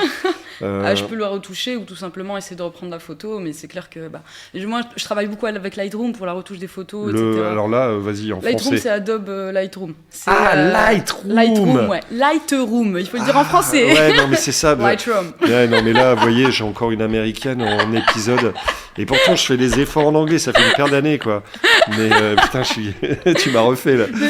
Ok, Lightroom. Alors, what is Lightroom? Lightroom. Donc, c'est un peu le logiciel qu'on utilise le plus chez les photographes par rapport à régler donc, la luminosité, la saturation, l'éclairage, les tons noirs, plus ou moins sombres, l'exposition, etc. Ouais. En fait, je trouve dans une photo, on va dire 60%, c'est la préparation qui permet d'avoir une belle photo. Ok, derrière. alors attends. C'est quoi la préparation d'une photo? Préparation, c'est-à-dire par exemple, imaginons pour un portrait, parce que je parle pas des reportages photos que je vais faire par exemple dans des événements, ça Ouais. c'est un autre type de préparation, mais quand on a des projets photos, portraits, etc., beaucoup de préparation, c'est-à-dire quelle personne, quelle tenue, quel lieu, quelle lumière, à quelle heure on se déplace, parce que la lumière joue beaucoup sur la photo et ça, on s'en rend pas compte. Prendre une photo en été à 14h quand le soleil tape fort, ça fait des photos des fois, bon ça dépend si le résultat voulu, mais ça fait un résultat complètement, je trouve, dégueulasse, dans le sens où on a des ombres qui sont très crues, un peu, où on a l'ombre par exemple sur le visage, où il y a une ombre noire et nette, où la lumière n'est pas diffuse. C'est pour ça qu'on va plutôt, des fois, préférer pour certains projets d'aller au coucher du soleil, où on a une lumière qui est un peu plus diffuse, plus homogène, et qui met plus en valeur la personne. Donc c'est beaucoup de préparation, le lieu, l'heure, la lumière, le point de vue, etc., le matériel, tout ça, le maquillage, s'il faut un maquillage, la tenue de la personne, l'attitude, etc. Et donc ça va être du 60%, on va dire. Hein. Après, je fais ça à la louche. Et après, on va dire une grosse partie, bon 60% c'est beaucoup, on va dire 50%, et puis 30% ça va être la retouche aussi derrière, au niveau des couleurs. Parce que quand on voit, je sais pas si vous avez déjà vu des vidéos d'artistes ou sur YouTube, peu importe, où ils font des avant-après, donc de la photo brute en RAW. Donc format RAW, c'est vraiment le format brut de la photo qui nous permet au mieux de pouvoir modifier les couleurs en post-prod sur Lightroom. Et après la retouche, c'est pas du tout la même photo. Ok. Alors, moi, je t'avoue que je suis pas un professionnel du sujet, mais tu vois, par exemple, il y a un truc que je trouve toujours hallucinant, c'est le métier de mannequin. Ouais. Alors, pas les mannequins en tant que tels, mais je me dis, punaise, bon, c'est des femmes qui, en général, sont pas mal, et malgré tout, on les retouche, tu vois. Et ça, me dis... Alors, dans l'air du temps, a priori, on fait de moins en moins de retouches, n'empêche que, je me dis, ça existe encore. Et je t'avoue que moi, de mon point de vue de néophyte, et je crois que j'en resterai toujours là, mais je me dis, c'est quand même un truc hallucinant, quoi. Ouais, malheureusement, après, ça, c'est surtout dans l'industrie de la mode. C'est surtout là, on va retrouver la cosmétique, etc., la mode, les magazines, etc. Mais après, oui, c'est clair que moi, en tout cas, dans mon travail, je le fais pas du tout. À part si vraiment on va retoucher, par exemple, s'il y a une petite tache dans un t-shirt, etc., je vais essayer de l'enlever. Ouais. Mais ça va, moi, en tout cas, dans mon travail, si vous le voyez, je montre la personne telle qu'elle est. Et j'aime pas en fait modifier un peu la réalité, mais je veux juste pas la sublimer, mais la mettre en valeur et donner un nouveau point de vue à la beauté d'une personne, ou que ce soit un objet ou d'un lieu, etc. Et le retouche, pour moi, c'est pas quelque chose que j'aime bien, même si pour autant ça peut beaucoup servir. Oula. Servir. Ça peut beaucoup servir. Ça y est, je parle l'arabe. C'est pas la marocaine qui revient.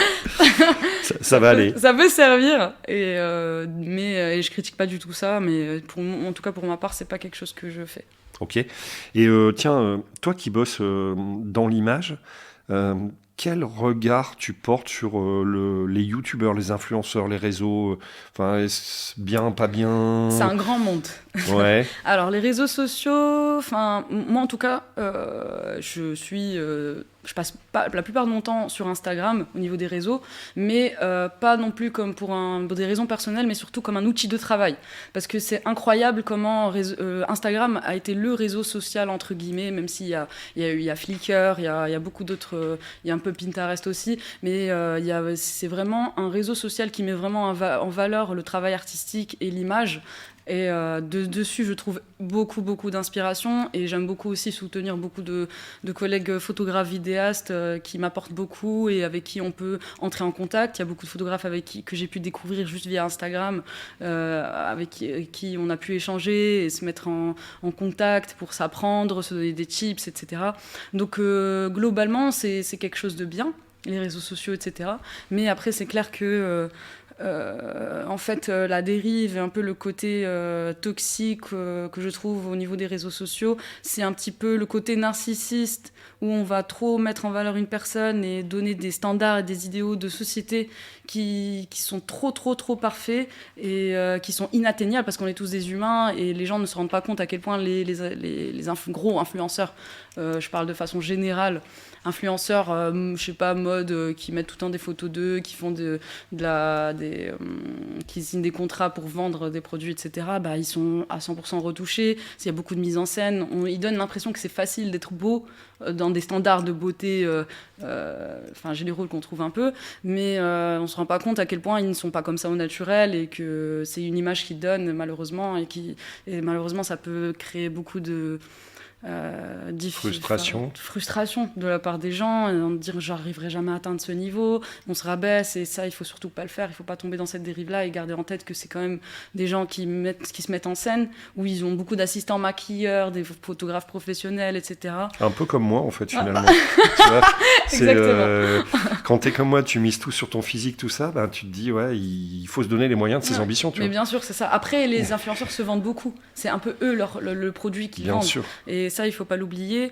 Et en fait, moi, ce que je peux trouver un peu critiquable, un peu problématique, c'est les influenceurs qui vont vendre des produits, donc signer des contrats faire des partenariats avec des entreprises, des produits qui vont, comme avec le phénomène du dropshipping qu'il y a eu depuis quelques années, où ils vont vendre en fait des produits qui sont pas qui n'ont pas de quali, voilà. Tout ça parce que les influenceurs, en fait, c'est un nouveau média de la stratégie de communication des entreprises aujourd'hui, qui n'est pas critiquable dans le sens où c'est quand même un bon média, c'est un nouveau canal, je trouve, pour faire parler et gagner en visibilité, mais il faut quand même l'utiliser à bon escient et vendre quand même des produits qui sont quand même, pour moi en tout cas, respectueux et pas en fait une machine à fric pour se faire du fric en vendant des produits Camelot, etc. Ouais.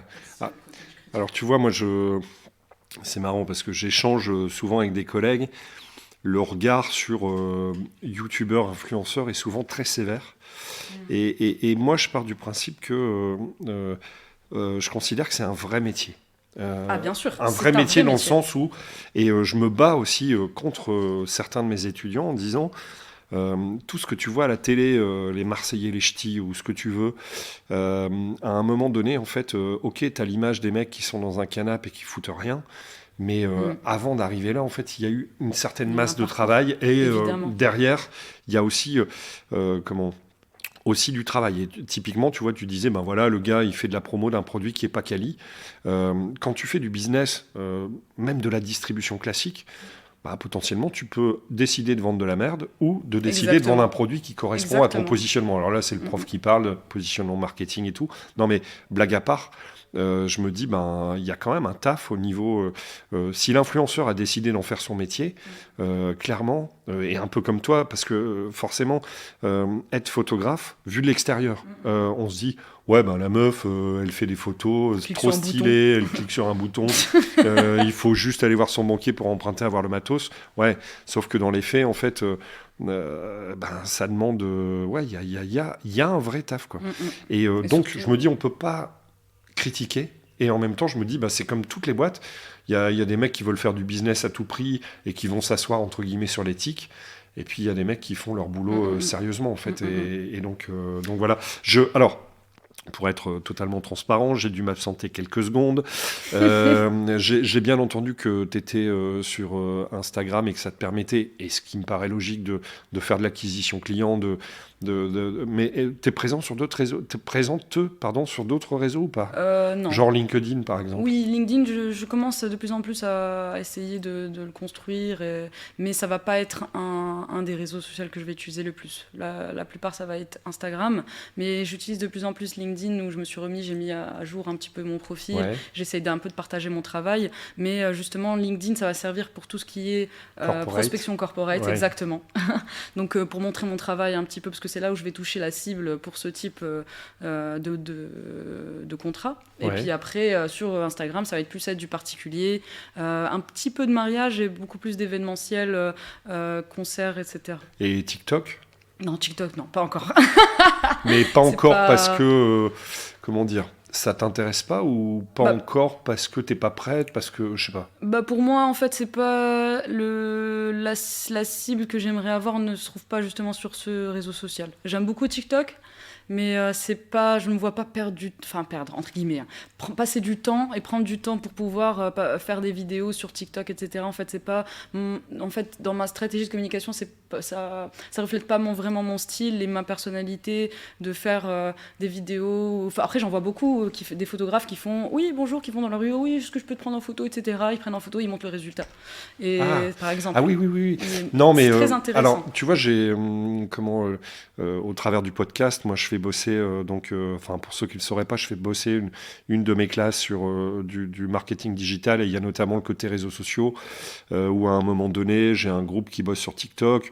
On a essayé des trucs TikTok. Le truc, en fait, si tu veux, c'est que je me dis, il faut pas... Et j'ai fait l'erreur au début. J'ai eu des, je sais pas comment on appelle ça d'ailleurs, des followers, des trucs dans le genre. Effectivement, quand tu commences à rentrer dans le jeu TikTok, en fait, finalement, tu attires à toi des gens qui sont fans de TikTok, mais pas nécessairement fans de ce que tu fais. Exactement. Par contre, je me dis, tu vois, toi, tu fais de l'image en drone ou j'en sais rien. Je me dis, publier un short de 30 secondes d'une prise d'image que tu as faite, en soi, ça ne te demande pas un boulot énorme. Je ne te demande pas de faire le clown, tu vois ce que je veux dire. Oui, bien sûr. Justement, ce que tu mets le point dessus, c'est incroyable, parce que c'est un projet qui est en cours, en fait, mais j'avais pas encore pensé à le mettre sur TikTok, parce que j'ai pas encore de profil dédié à mon métier dessus. Mais en fait, là, actuellement, je suis en train de faire un projet sur, donc je vous le dis en avant-première, des plans drone, en fait, de façon panoramique. On a un scoop. Non, mais là, c'est pas incroyable, mais c'est... Non, mais alors vas-y, en drone, excuse-moi, je t'ai coupé, j'ai coupé au moment où j'ai un projet en drone, et j'ai entendu hic, mais il manque le mot entre les deux cieux. Alors, c'est un projet panoramique, en fait, une vision panoramique de l'île à vol d'oiseau, donc, où c'est qui va durer même pas une minute, où on voit l'île d'un autre œil, l'œil d'un pigeon en fait, ou d'un autre oiseau, où on voit l'île sur une musique de façon un petit peu mélancolique, où on a une perspective de la vie. On est toujours dans le film d'art et d'essai, quoi. Voilà. C'est ça. Mais il y a moyen de faire du cinéma autre que déprimant, quoi, tu vois. Non, mais c'est pas déprimant, ça reste quand même positif, parce que on a quand même un sentiment d'attachement à notre ville, en fait, à Lille, et du coup, je sais que ça va un petit peu faire vibrer un peu les Lillois, de voir un peu leur ville d'une façon assez jolie et majestueuse, vue de haut, d'un point de vue en fait qu'on n'a pas l'habitude de voir. Ok. Et je suis pas sûr de mon coup là, mais il n'y a pas une histoire où tu dois demander des autorisations? Exactement. C'est ça justement pourquoi ça me prend un peu de temps. C'est parce que en fait, à la préfecture, donc on a un département qui est dédié aux drones. Donc, en vol, en zone agglomérée, ils appellent ça.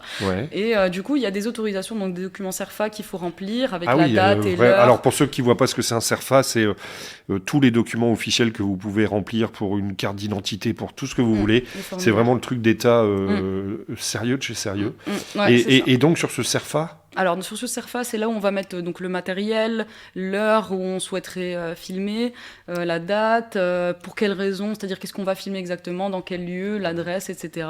Et puis à chaque fois, on a des petits paragraphes où on peut rajouter plusieurs lieux, avec en annexe aussi d'autres lieux si on veut faire plusieurs prises de vue, etc. Ça veut dire que c'est hyper relou dans le sens, imaginons, alors à l'heure où on se parle, je sais pas, moi j'ai envie de... On est au mois de mai, j'ai envie de filmer au mois de juin. Si je dois déposer mon truc Cerfa, la réponse moyenne, c'est combien de temps ?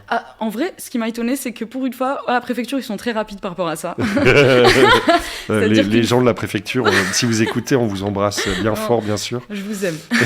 Mais surtout qu'ils me répondent très très vite parce que moi, pour ce projet-là, du coup, j'ai envoyé mon Cerfa. Imaginons, il y avait une fois, je l'ai envoyé un mercredi à 20h, donc 8h du soir. Et on m'a répondu à 23h. Imagine-toi. Sérieux ? Oui. Ouais, mais en fait, ils disent que tu as une condition, c'est qu'il faut envoyer, il me semble, la demande un mois avant. Ou je pense 2 mois avant, mais si tu fais 5 mois avant, tu peux pas demander. Ouais, mais tu vois, le truc, c'est... Il y a quand même... Alors, ok, tu peux regarder Google Météo, mais en même temps... Exactement. Je sais pas, tu parlais tout à l'heure de lumière, en disant à telle heure, c'est la merde, etc. Je me dis, mais ok, imaginons que j'ai envie de faire une prise de vue dans un mois... j'avais prévu une vue aérienne de l'île sous le soleil et il pleut. Ah mais ça m'est arrivé. Justement sur mon projet drone, ça fait 3 fois où je me suis déplacée pour faire des plans en ville et sur les 3 fois, il y en a eu 2 où j'ai eu un mauvais temps. Donc une fois c'était un brouillard. Donc les plans n'étaient pas super, mais quand même. Et du coup, moi, quand je récupérais mon drone, il était mouillé. Parce qu'il je le fais monter à 80 mètres, 100 mètres d'altitude, enfin de hauteur.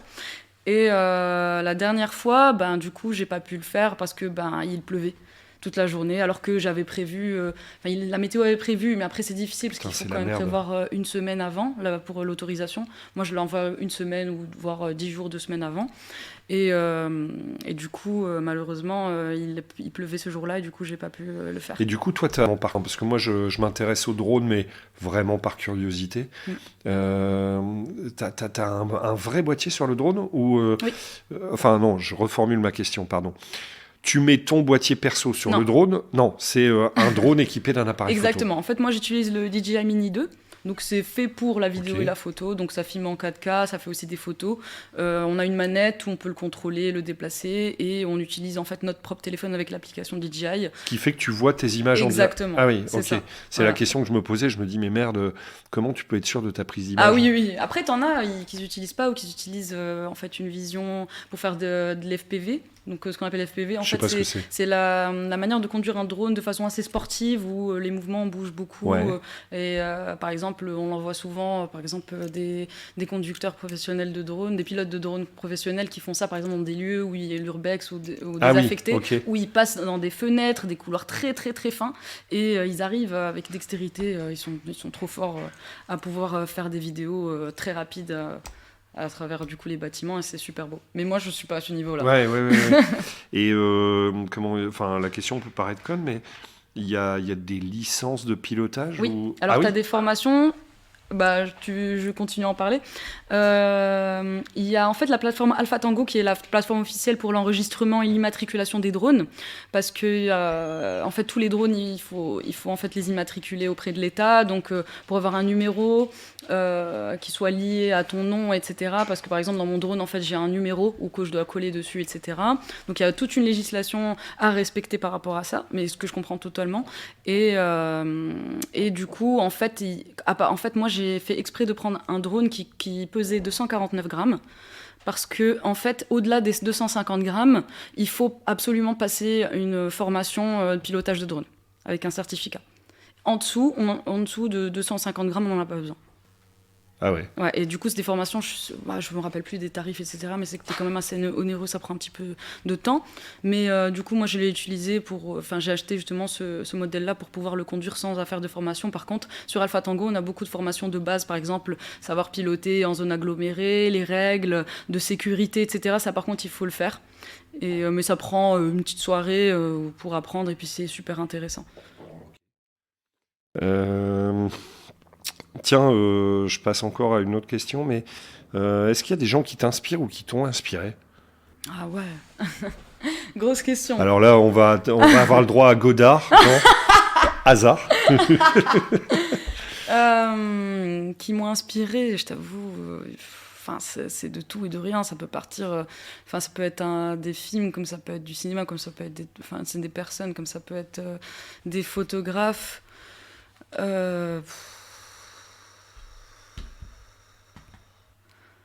Non, mais après...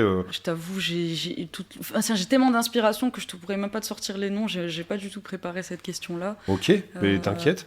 Est-ce que... comment ?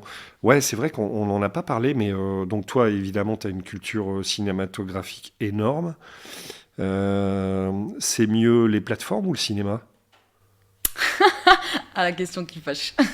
Je sais pas. Pour moi, les deux sont bons dans le sens où les plateformes en fait permettent une accessibilité qui n'est pas une meilleure accessibilité aux gens qui ne peuvent pas forcément aller au cinéma, etc. Et ça permet aussi, d'un point de vue économique, de financer et de pouvoir rémunérer en fait les artistes qui créent les courts-métrages, etc., qui les réalisent de façon légale et pour qu'ils puissent contribuer justement à leur art. Donc pour moi, les plateformes de streaming, c'est bien d'acheter leurs films, c'est bien de payer des abonnements parce que derrière ils sont rémunérés, mais d'un point de vue personnel, moi c'est le cinéma, c'est directement, c'est pas les plateformes, parce qu'il n'y a pas la même immersion après, à part si vous avez un home cinéma chez vous. Mais l'effet n'est pas du tout le même quand on sort d'un cinéma ou quand on vient de finir un film un dimanche. Ouais, alors après, tu vois, moi, le ciné, ça me saoule. Il y a toujours un mec avec un téléphone, le mec qui va aux toilettes, le mec qui bouffe des chips. Il faut y aller en semaine, c'est pour ça. Ouais, mais ouais, d'accord. Ok. Et alors, dis-moi, comment là, je suis sûr que tu vas être productive. Tu dois me recommander, par exemple, un livre, une série, un film, une musique. Waouh. Alors, un film, une série, une musique. Alors, j'aime beaucoup une série que j'avais vue il y a quelques semaines qui m'a beaucoup marqué. C'est une série espagnole. Je crois qu'elle est disponible sur Netflix. S'appelle Les filles du dernier rang. Donc, Ouais. c'est une série. Bon, je ne vais pas vous spoiler, hein, mais c'est une série qui a un univers magnifique, une très belle beauté, une sensibilité tant visuelle que dans l'écriture et le jeu des personnages, des acteurs. Mais en fait, ça parle d'un groupe de copines qui, donc elles doivent avoir peut-être entre 25 et 30 ans, voire plus, je sais pas, qui, à chaque fois, qui ont décidé en fait de partir en vacances ensemble. Parce que d'habitude, elles faisaient ça, enfin, ça faisait des années qu'elles ne s'étaient pas vues. Et en fait, elles ont toutes décidé de se raser la tête complètement. Ouais, alors là, j'étais en train d'écouter, mais je viens de tourner la tête en disant What? Mais attends, je t'explique pourquoi. Elles ont toutes décidé de se raser la tête parce qu'en fait, il y en avait eu l'une d'elles, et on ne le sait pas au début, on le sait à la fin, qui a eu le cancer. Ah, j'en ai entendu parler. Voilà, et elle est incroyable. Et, ouais, du coup, mais en fait, chaque jour... tu dois pleurer devant la série. Moi, oui, ce genre de film, ils me font pleurer. Hein, ouais. Et du coup, chaque jour, en fait, avant leur voyage, ils avaient fait plein de petits papiers où chacune avait un truc à faire une fois dans sa vie. Qu'on n'avait jamais fait, et du coup chacune a mis son petit papier sans mettre son nom, personne ne sait qui a écrit quoi, et chaque jour en fait ils piochaient un papier et ils devaient toutes faire ce défi là. Donc tu dis Les filles du dernier rang. Voilà, c'est ça. Ok. Donc ça c'est une super série. Après un livre, il y a aussi un livre que j'avais lu quand j'étais au lycée et que je relis actuellement. Parce que moi j'aimais beaucoup la philosophie, et ma prof de philo en fait elle m'avait conseillé cet écrivain là qui est un philosophe agrégé et qui a été professeur à l'université Paris 12 ou quelque chose comme ça. Il s'appelle Ali Ben Makhlouf. Ouais. Et il a écrit C'est de l'art. Donc c'est un livre qui traite un petit peu de la place de l'art, ça parle des concepts, etc., que ce soit la littérature, le cinéma, l'image aussi, qui a une approche assez philosophique et très intéressante. En plus, il commençait, je pense... Attends, je me rappelle plus sa phrase du début. Il avait mis une citation de Nietzsche. Attends, je vais te la retrouver en live. Attends. Ouais, alors là, on est... Alors, parfois, c'est vrai que parfois le podcast peut prendre une ambiance café du commerce.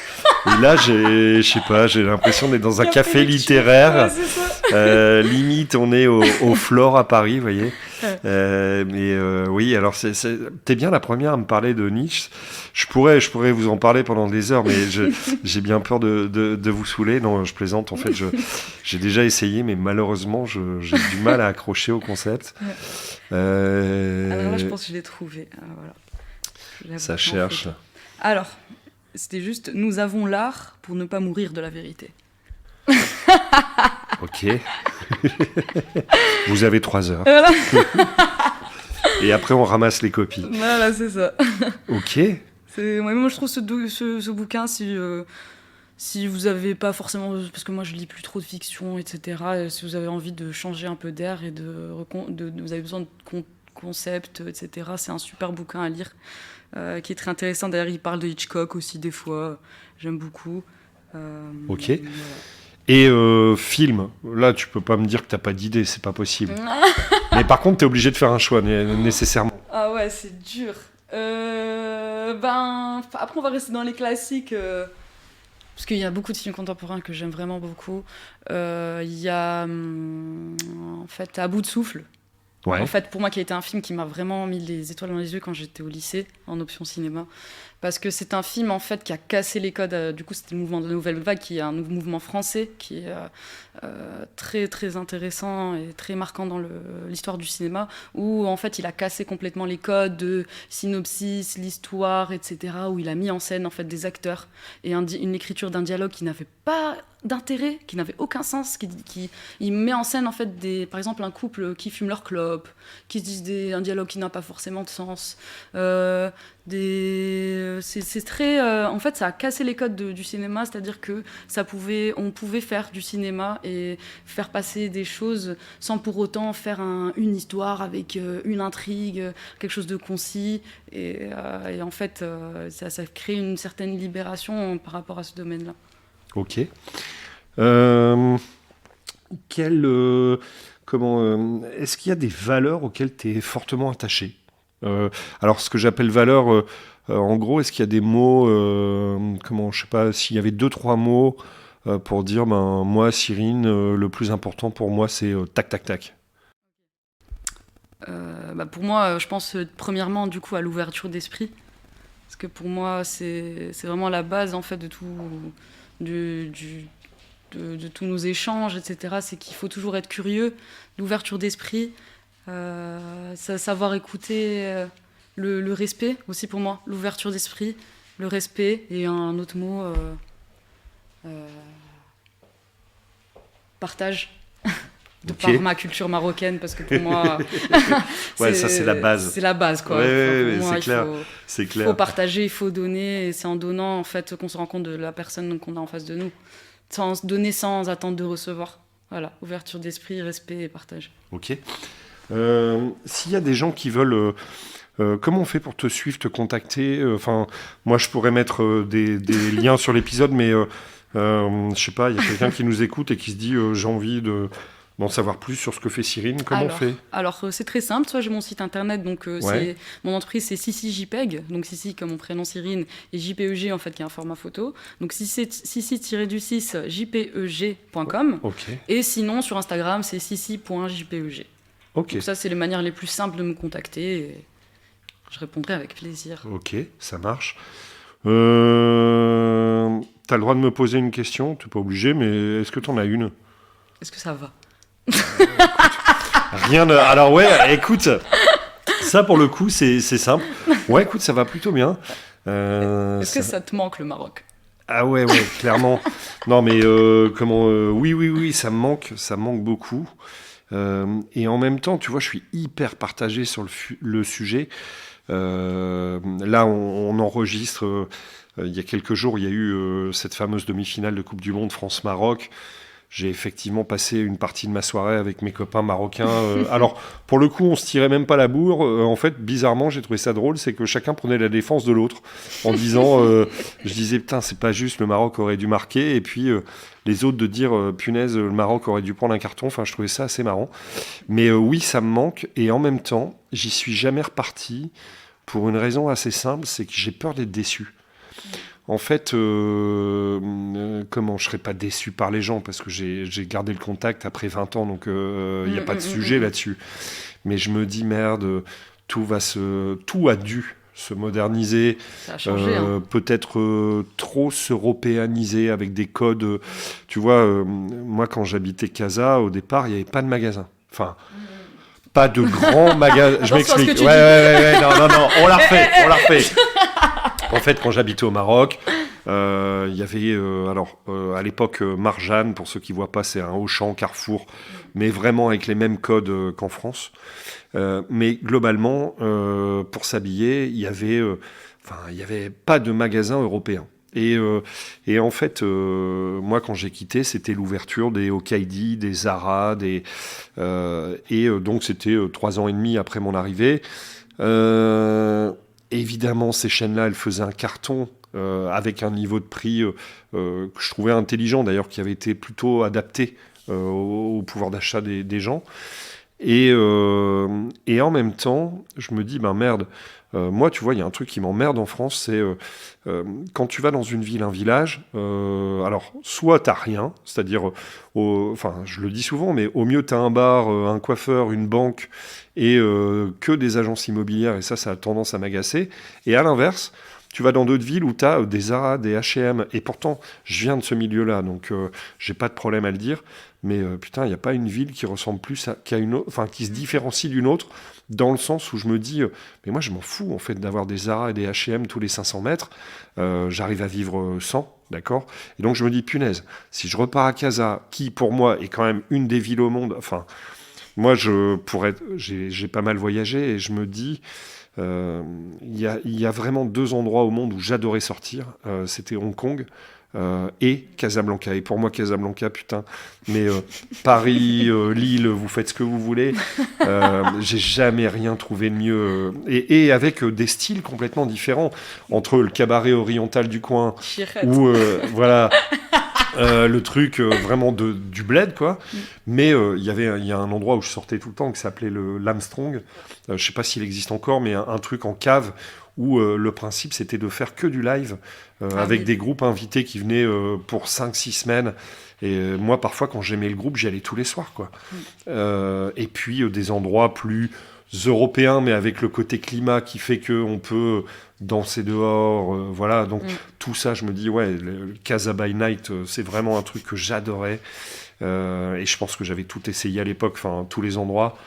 Et à l'inverse, putain, non, si c'est de retourner et de me taper des Zara, des H&M, bah, ça me ferait vraiment de la peine parce que je me dis, il perdrait quelque chose et j'imagine que c'est plus ou moins devenu comme ça. Et donc, toujours cette angoisse de retourner là-bas, de me dire, merde, putain, c'est plus comme avant. Et à l'inverse, il y a des villes du Maroc comme, Tafraout, Taroudant, Agadir, Ouarzazate, je peux vous en citer des caisses et des caisses. Là, c'est le Maroc profond et il n'y a pas de connotation péjorative. Il y a un truc qui s'appelle la route des 1000 Casbah qui mène jusqu'à la Mauritanie. Ouais, c'est un truc de dingue, quoi. Enfin, c'est digne de Laurence d'Arabie ou, enfin voilà, moi c'est des trucs. Non, mais c'est vrai, les dunes de Merzouga, les mecs qui ont jamais vu je sais pas si c'est le Sahara d'ailleurs, j'ai peur de dire une connerie, mais Sahara. ouais, Sahara, c'est le Sahara. Ouais, attention. Alors ça aussi, faut faire super gaffe, mais là, ça ferait l'objet d'un épisode en tant que tel, en disant à qui appartient le Sahara, tout ça, c'est marocain. Ouais, voilà. En fait, il y a tout. Si vous regardez les bouquins de géographie, il y a un truc qui s'appelle Sahara occidental. Et alors là, si vous balancez ça dans une conversation au Maroc, c'est foutu parce que ça part en vrille. Je sais pas, c'est comme les réunions de famille où on parle politique. C'est le truc où ça part en live. Donc non, il faut... Mais le Sahara est marocain, il a eu la marche verte pour ça. Donc, voilà. Voilà, c'est ça. Et il va falloir appeler le front Polisario. Mais...